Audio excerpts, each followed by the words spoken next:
इस toy car को मैंने पुश करा, पुश करने पर क्या होता है कि ये टॉय कार जो है इसमें मोशन आ जाता है। ये टॉय कार कब तक रेस्ट में रहेगी, जब तक मैं इसको पुश नहीं कर देता, जब तक मैं इसमें कोई एक्सटर्नल फोर्स अप्लाई नहीं कर देता। एक्सटर्नल फोर्स मतलब अपने हाथ से कोई फोर्स नहीं लगा देता। तो this toy car continues to be in its state of rest until and unless I pushes it। तो पहली चीज तो ये हो गई। फिर उसके बाद हम दूसरा देखते हैं।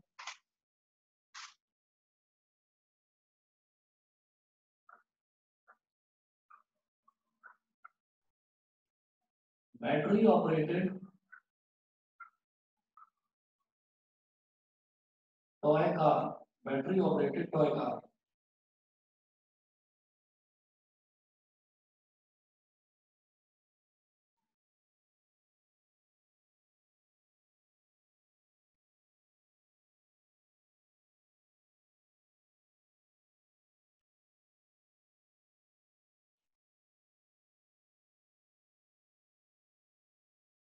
बैटरी ऑपरेटेड टॉय कार में क्या है कि ये लगातार चलती रहेगी। अगर मैंने बैटरी इसमें लगा रखी है और इसको स्टार्ट कर रखा है तो ये लगातार चलती रहेगी। It continues to be in its state of uniform motion.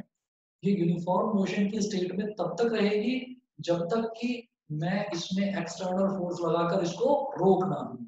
बताइए जी, ये चीज क्लियर है सभी को? ये यस यूनिफॉर्म सर। मोशन में तब तक रहेगी जब तक मैं बाहर से कोई एक्सटर्नल फोर्स लगाकर इसको रोक ना दूं।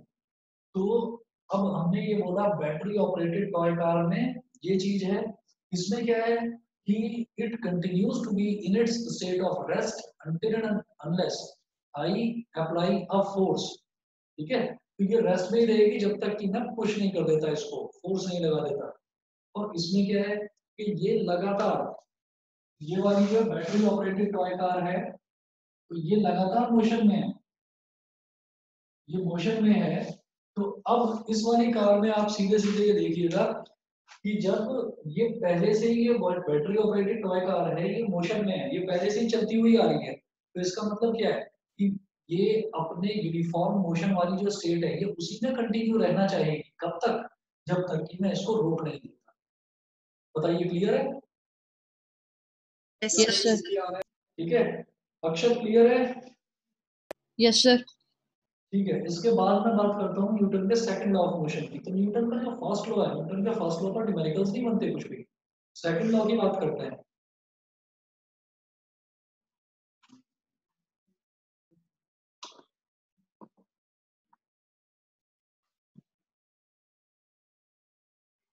सर आपने अपनी वॉइस सेटिंग छेड़ी थी क्या? भाई मैंने कुछ भी नहीं छेड़ा, बाकी सब बच्चों को तो आवाज ठीक आ रही है, तुमने कुछ वॉइस सेटिंग छेड़ी होगी, मेरे से नहीं कनेक्टेड। सर, मेरी तो फुल है सब। पता नहीं, तुम वो लगाकर बैठो, बैठो ईयरफोन।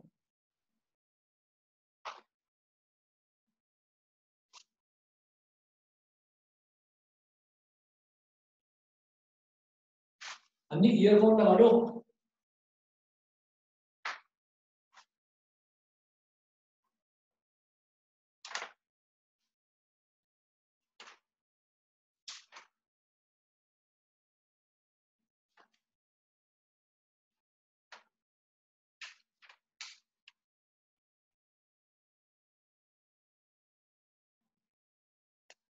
देखिएगा Newton second law of motion.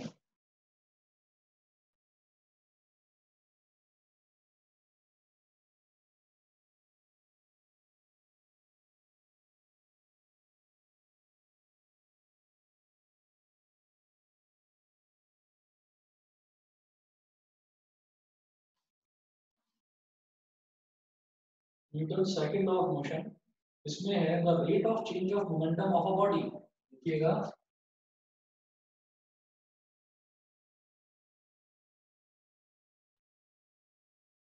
The rate of change of momentum,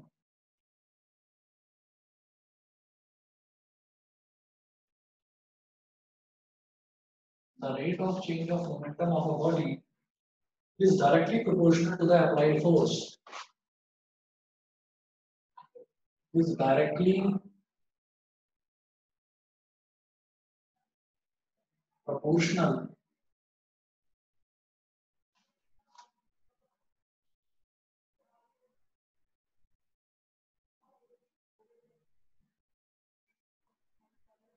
the rate of change of momentum of a body is directly proportional to the applied force and takes place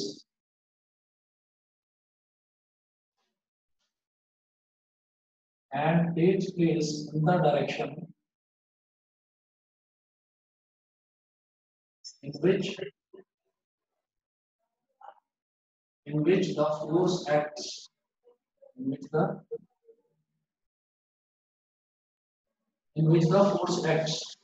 ठीक है। The rate of change of momentum of a body, अब momentum क्या होता है, mass into velocity को हम बोलते हैं मोमेंटम, मास इनटू वेलोसिटी को बोलते हैं मोमेंटम। तो rate of change of momentum of a body का मतलब क्या है कि अगर मान लीजिए मैं final momentum minus initial momentum divide by time करूं, रेट ऑफ चेंज का मतलब होता है final value minus initial value upon time taken. तो वो डायरेक्टली प्रोपोर्शनल किसके है, फोर्स के। तो हम यहाँ पर लिखेंगे as per Newton second law of motion F is directly proportional to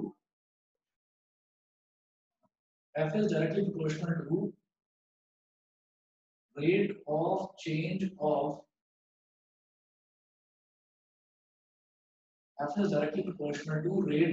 of momentum।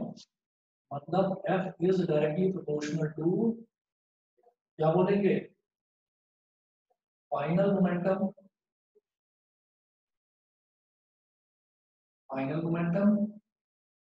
Minus initial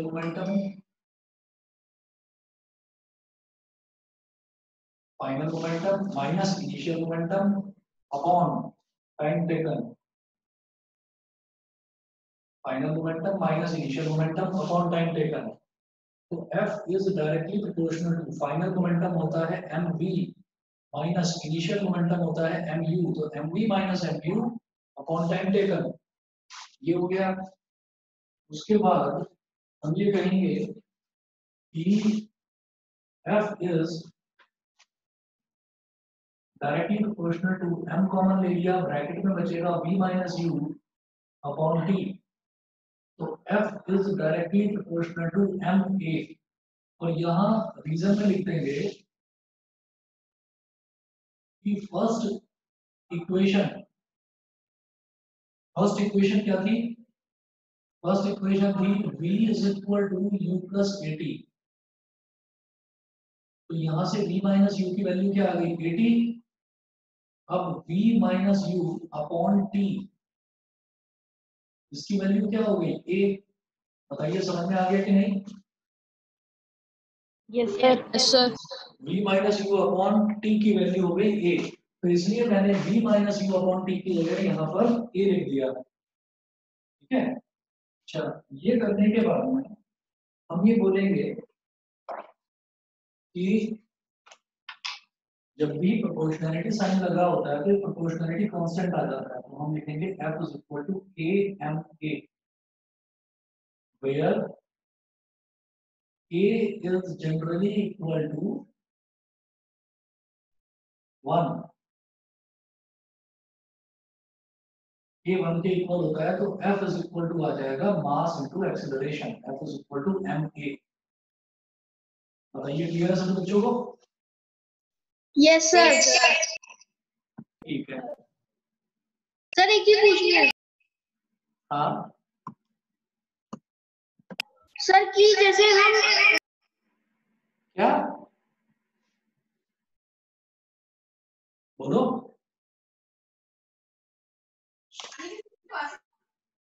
sir मैं ये पूछना था कि जैसे हम क्या कहते हैं उसमें मोमेंटम मतलब ये इक्वेशन डिराइव करनी आ सकती है हमें। बिल्कुल बिल्कुल आ सकती है। ठीक है सर। हाँ जी, अब इसके बाद में अगर हम क्वेश्चंस की बात करें तो क्वेश्चंस बताओ, इसके सेकंड लॉ ऑफ मोशन के क्वेश्चंस कराओ, force is equal to mass into acceleration वाले सिंपल क्वेश्चंस मैं करा चुका हूं पहले भी। ये कराने हैं सेकंड लॉ के क्वेश्चंस या नहीं, ये बताओ। सर सेकंड लॉ इजी है। तो फिर कंजर्वेशन ऑफ मोमेंटम के क्वेश्चंस करने हैं, वो तो पहले भी करा चुका हूं। हाँ सर। ठीक है।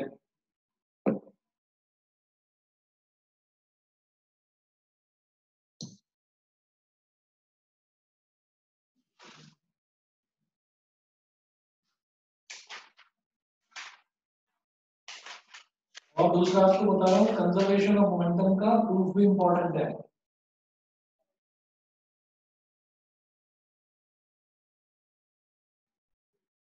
कंजर्वेशन ऑफ मोमेंटम,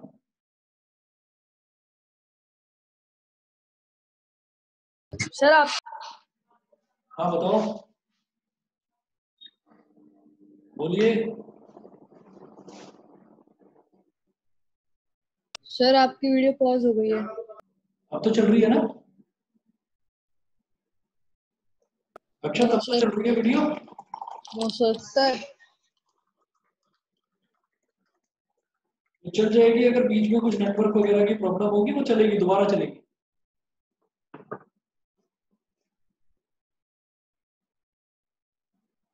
एक मिनट रुकिए बस जरा।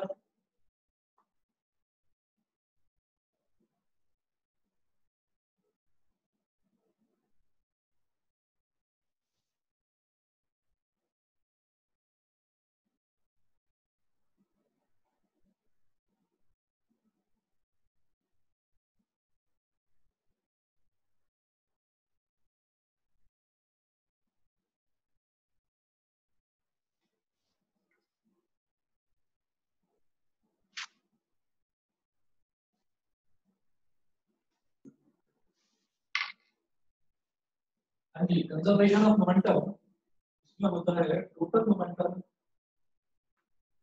Before collision. This law states that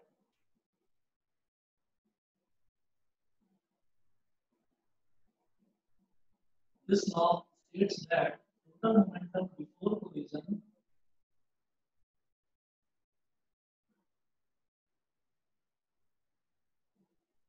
is equal to total momentum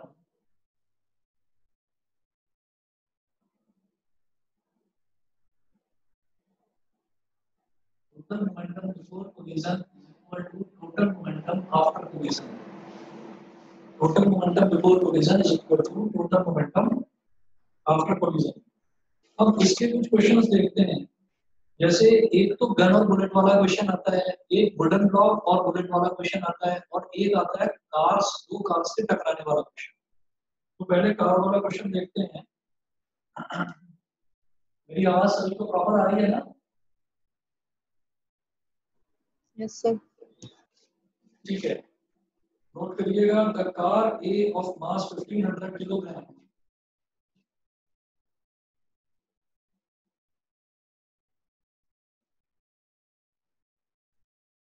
car A of mass 1500 kilogram traveling at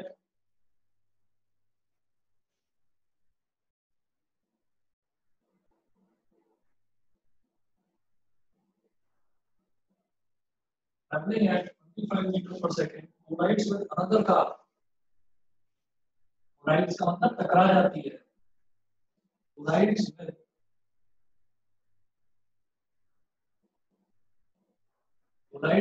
another car B of mass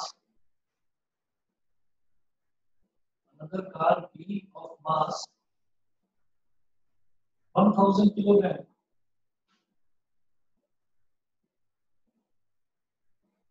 1000 kilogram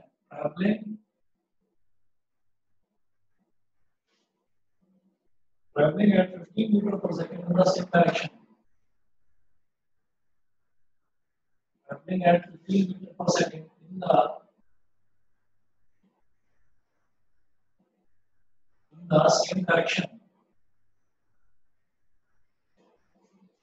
the same direction full stop। after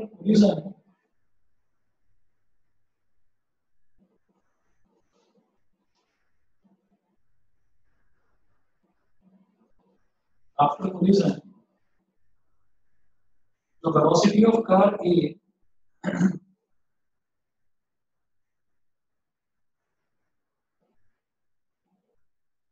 after collision the velocity of car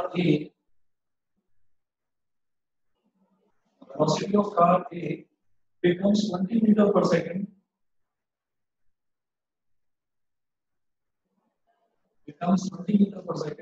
full stop। calculate the velocity of car B.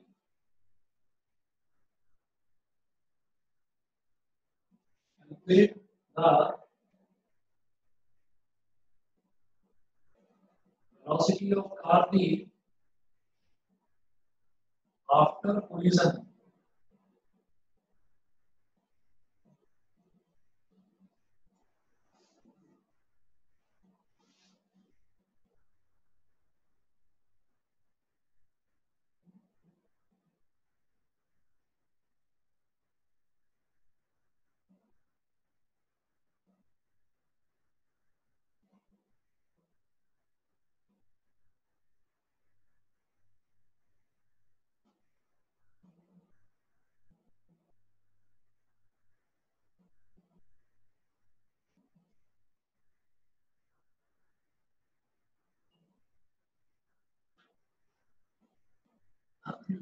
देखिएगा इसमें क्या है कि दो cars हैं और दो cars की ना वेलोसिटी, दो कार्स के बारे में हमको क्या डिटेल दे रखी है देखिएगा।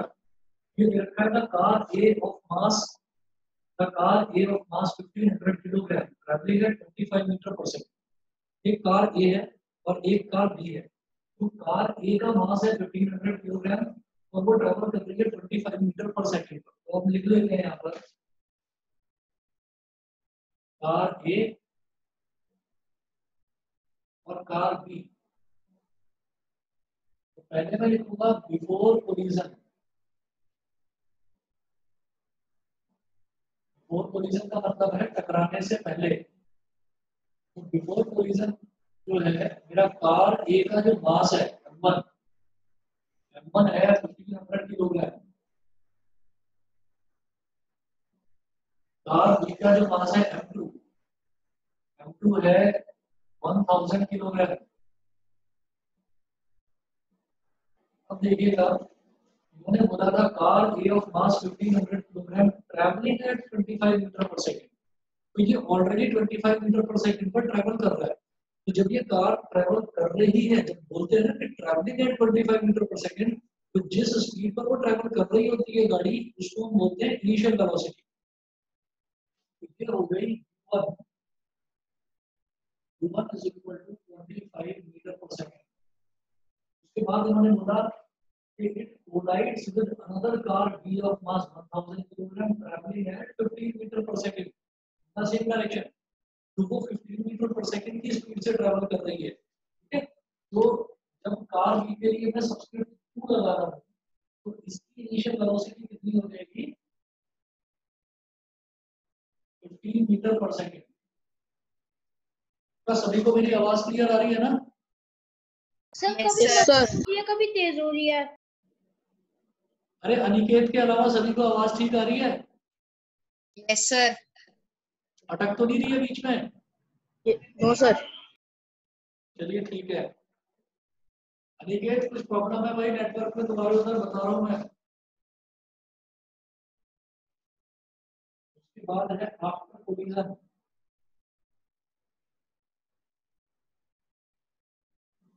अब कोलिजन के बाद जो गाड़ी है, गाड़ी का मास तो सेम रहेगा। तो कोलिजन के बाद की जो वेलोसिटी होती है उसको मैं बोलता हूँ फाइनल वेलोसिटी, जिसके लिए हम बोलते हैं v1 v2। तो देखिएगा after collision the velocity of car A becomes 20 metre per second. Collision के बाद कार ए की वेलोसिटी जो है ये हो जाती है 20 मीटर पर सेकंड, यानी कि v1। Calculate the velocity of car B after collision, मतलब वो v2 पूछ रहे हैं। v2 बताइए v2 कितना होगा। मुझे ये बता दो क्वेश्चन क्लियर हो गया सभी को? सभी को क्वेश्चन क्लियर हो गया? Yes sir. अनमोल, आदित्य बताइए। नो सर, मुझे नहीं हुआ? ठीक है मैं बताता हूँ अभी। अनमोल ऑनलाइन हो?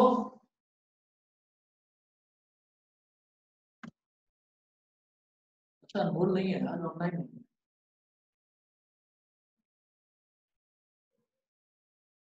आदित्य मेरी आवाज आ रही है?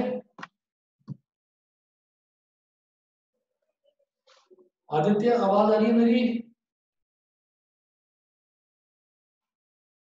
The car A of mass 1500 kg traveling at 25 meter per second.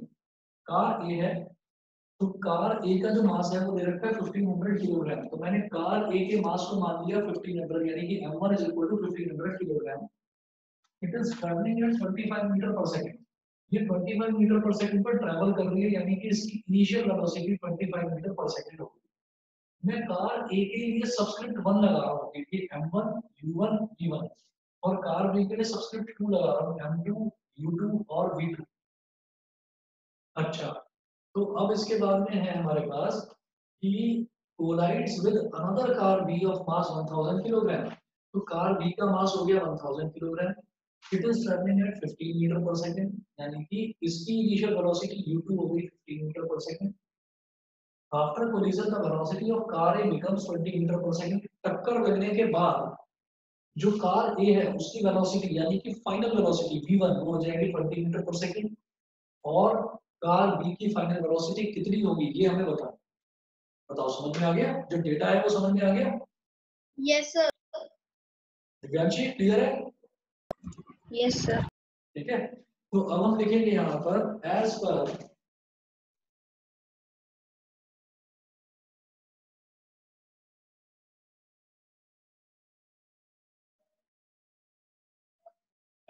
the law of conservation of momentum,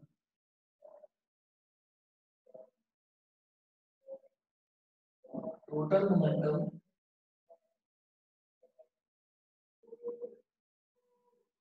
after collision,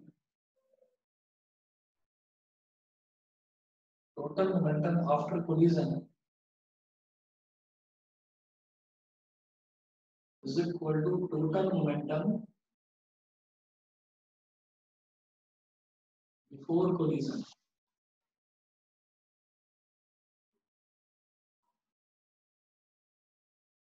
तो टोटल मोमेंटम आफ्टर कोलिजन ये क्या हो जाएगा बेटा, m1 v1 plus m2 v2। ये फाइनल वेलोसिटी वाला लेते हैं इसमें आफ्टर कोलिजन में, और टोटल मोमेंटम बिफोर कोलिजन ये क्या हो जाएगा, m1 u1 plus m2 u2। अब m1 v1 plus m2 v2 ये क्या हो जाएगा, m1 v1 यानी कि 1500 into 20, 1500 into 20 plus m2 v2 मतलब 1000 into v2 is equal to m1 u1। m1 u1 मतलब 1500 into 25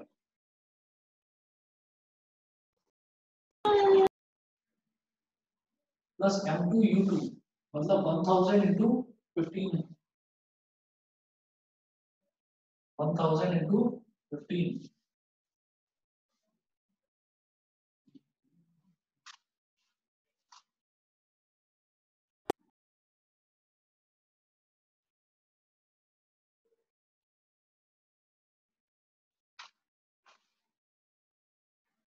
फिफ्टीन हंड्रेड इंटू 20 कितना हो जाएगा, 15 इंटू 2 30 हो गया, 30 के आगे लग जाएगा 1 2 3 3 0 30,000 प्लस 1000 v2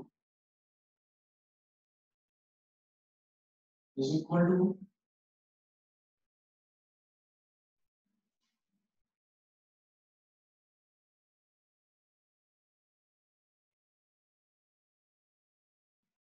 अब इसमें देखो, इसमें 2 जीरो आ रहे हैं, इसमें भी 2 जीरो आ रहे हैं। ये वाली टर्म और ये वाली टर्म, इन दोनों में से आप 100 कॉमन ले लो। 100 कॉमन ले लिया तो यहाँ बचेगा 15 इंटू 25 प्लस 1000 में से 100 यानी कि 2 जीरो अगर हटा दिए तो बचेगा 10 into 15।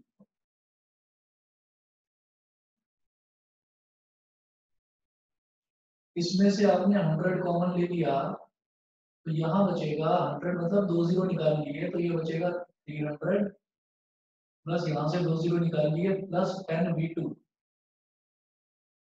is equal to 100 into 15 into 25। 15 5s are 75, 7 carry, 15 2s are 30 और 7 37, 75, 15 into 10 150। 100 से 100 कैंसिल आउट हो गया, तो 300 plus 10v2 is equal to 375 plus 150, 5 plus 0 5, 7 plus 5 12, 1 carry आ गया, 3 प्लस 1 4 और 1 5, ये हो गया 10v2 is equal to 525 minus 300, तो 10v2 is equal to 225, v2 is equal to 225 upon 10, तो v2 is equal to हो जाएगा 22.5 मीटर पर सेकंड। बताइए क्लियर है सभी को? Yes sir. Yes sir. Divyanshi clear है? Yes sir. Yes sir. Yes sir. ठीक है ठीक है ठीक है ठीक है सर। हाँ जी बताइए। सर पेज 77 में क्वेश्चन 55 है, वो मेरे समझ में नहीं आ रहा। पेज 77 लखमीर सिंह का या एनसीईआरटी का? सर लखमीर सिंह का। बताइए पेज नंबर 77 पर कौन सा क्वेश्चन है? Sir question 55। 55, अच्छा। अब ये है, a boy of mass 50 kilogram running at 5 meter per second jumps onto a 20 kilogram trolley traveling in the same direction at 1.5 meter per second. What is their common velocity? ठीक है, अभी बताता हूँ।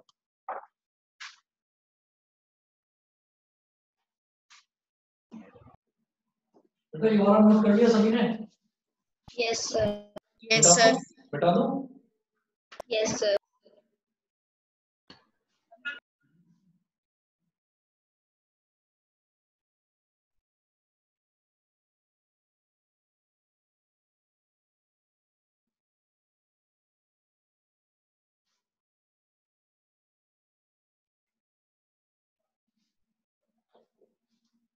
Question है, a boy of mass 50 kilogram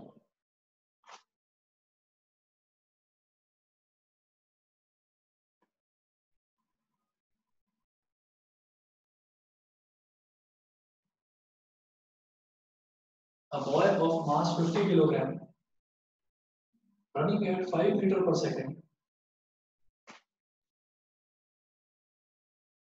a boy of mass 50 kilogram running at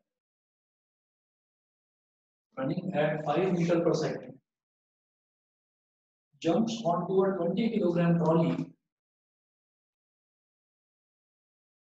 jumps onto a 20 kilogram trolley, jumps onto a 20 kilogram trolley traveling in the same direction at traveling in the same direction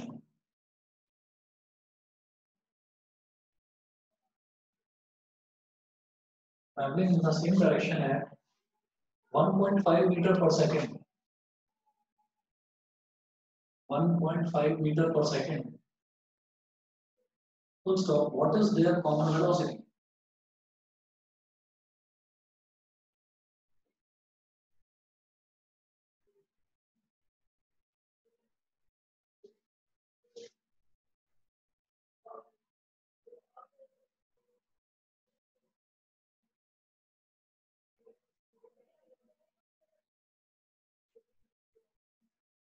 एक platform है,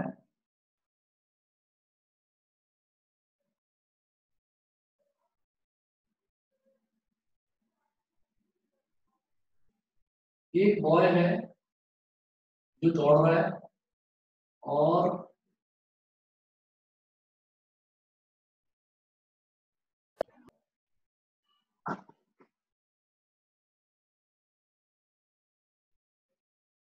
इधर एक trolley है, ये trolley में चल रही है, तो बॉय का मास दे रखा है 50 किलोग्राम, तो बॉय को हमने मान लिया m1 का मास हो गया 50 किलोग्राम और ये ट्रॉली है, ट्रॉली को मैंने बोल दिया m2, ट्रॉली का मास कितना दे रखा है 20 किलोग्राम,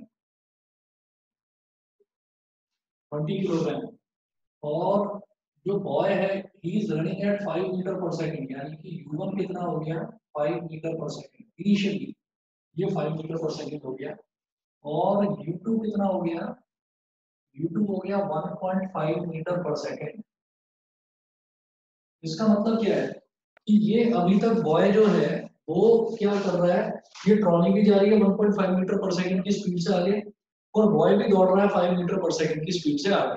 तो इसका मतलब क्या है कि ये थोड़ी देर में दौड़कर, ये जंप कर, कूद कर ये इसमें ट्रॉली में बैठ जाएगा। तो ये क्वेश्चन आप जरा सोचिएगा, ये क्वेश्चन उसी तरह का नहीं हो गया जिस तरीके का आपका बुलेट वाला क्वेश्चन था। ये बुलेट है और एक वुडन ब्लॉक है, तो जब वो टकराए, यानी कि जब ये बॉय इस पर कूदा, कूदने के बाद में ये मतलब बेसिकली दोनों टकराए हैं, जब ये कूदा इसके ऊपर, तो कूदने के बाद में अब ये दोनों अलग अलग डायरेक्शन में नहीं गए, मतलब ऐसा टकराव नहीं हुआ कि ये किसी दूसरी डायरेक्शन में जाए और ये किसी दूसरी वेलोसिटी से दूसरी डायरेक्शन में जाए। हुआ क्या कि ये उसके ऊपर कूदा तो इसके ऊपर ही बैठ गया, और फिर ये ट्रॉली चलती रही। तो इसका मतलब क्या है कि जो कोलिजन के बाद वाला केस है उसमें दोनों का मास तो ऐड हो जाएगा।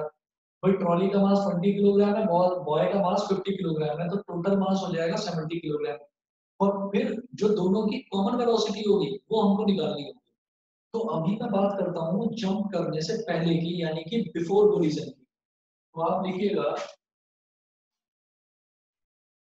टोटल मोमेंटम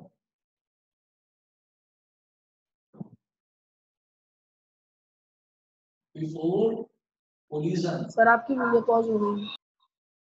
अभी चल जाएगी, चल गई, अभी ठीक है, अभी ठीक है वीडियो,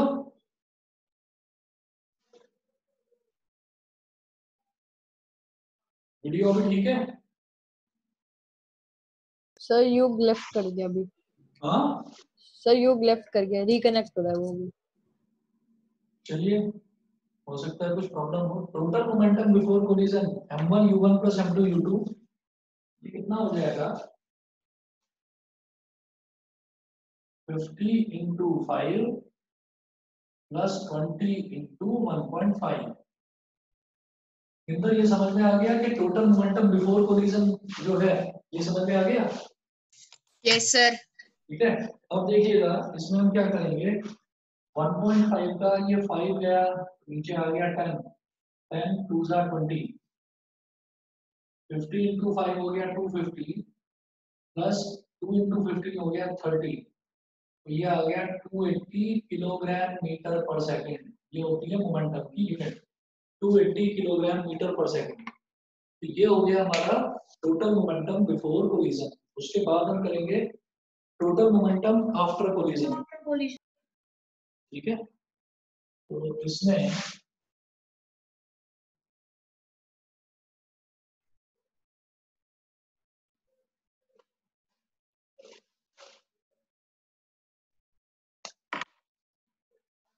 अब क्या हुआ, जो बॉय भागा हुआ आ रहा था,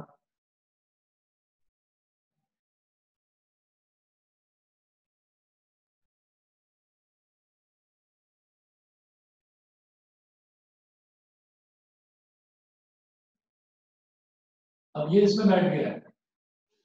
ठीक है, अब ये इसमें बैठ गया है, भागा हुआ आ रहा था, ये इसके अंदर बैठ गया है। तो अब मास कितना हो जाएगा, अब हमारा मास हो जाएगा, अब मैं बोलूंगा mass capital M is equal to m1 plus m2, क्योंकि अब एक ही बॉडी हो गई, क्योंकि दोनों एक ही जगह बैठ गए, दोनों मतलब ये ट्रॉली में ही बैठ गया, तो एक ही ऑब्जेक्ट माना जाएगा, दोनों को सिंगल ऑब्जेक्ट कंसीडर करा जाएगा। तो ये हो गया 50 प्लस 20, ये हो गया 70 किलोग्राम। ठीक है, और जो कॉमन वेलोसिटी है उसको मान लीजिए v, v मुझे फाइंड आउट करना है, तो लिखिएगा total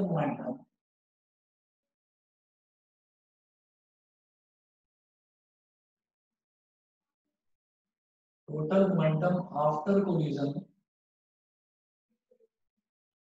is equal to m into v। 70 v kilogram metre per second अब आप समझ गए होंगे। अब हमें क्या करना है, total momentum after collision is equal to total momentum before collision.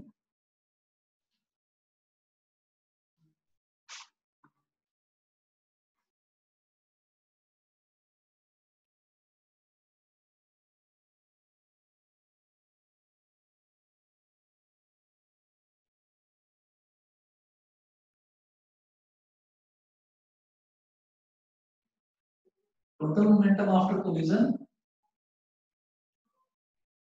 is equal to total momentum before collision। बोलिए ठीक है। Yes sir. और टोटल मोमेंटम आफ्टर कोलिजन कितना है 70 v और बिफोर कोलिजन कितना है 280। सर 0 काट दो 7 4 दा 28 तो वेलोसिटी आ गई common velocity 4 metre per second. Metre per second. बताओ अंदर क्लियर है। Yes sir. चलिए जी और बताइए, और किसी बच्चे को कोई डाउट। देखिए ऐसा हुआ था कि ये जो आज ना सैटरडे है, तो अभी वीक में एक दिन मैंने ना आपकी क्लास नहीं रखी थी, मेरे को कुछ काम था, मैं क्लास नहीं ले पाया था। तो वो वाली आपकी क्लास मैं कर लूंगा संडे को। तो अगर आप लोग कंफर्टेबल हैं तो क्या सुबह 8 बजे रख लूं उस क्लास को। सर कल। हाँ कल सुबह 8 बजे रख लेता हूँ। आप ये चैप्टर पूरा अच्छे से आज लर्न कर लो, प्रिपेयर कर लो। आपके जो डाउट्स होंगे, आपके डाउट्स एक बार सुबह भी ले लेंगे। ठीक है सर। बताइए सभी बच्चे सुबह 8 बजे कंफर्टेबल हैं। Yes sir. Yes sir. Aniket और इंदर के अलावा किसी की आवाज नहीं आ रही मुझे। आदित्य नहीं, अक्षत यस सर। Yes sir. भाई सुबह 8 बजे आ जाओगे क्लास में। Yes sir. चलिए ठीक है। युग, युग बताइए। दिव्यांशी यस सर आ जाऊंगी। ठीक है। इंद्रप्रीत न्यासा कंफर्टेबल है सुबह 8 बजे। Yes sir.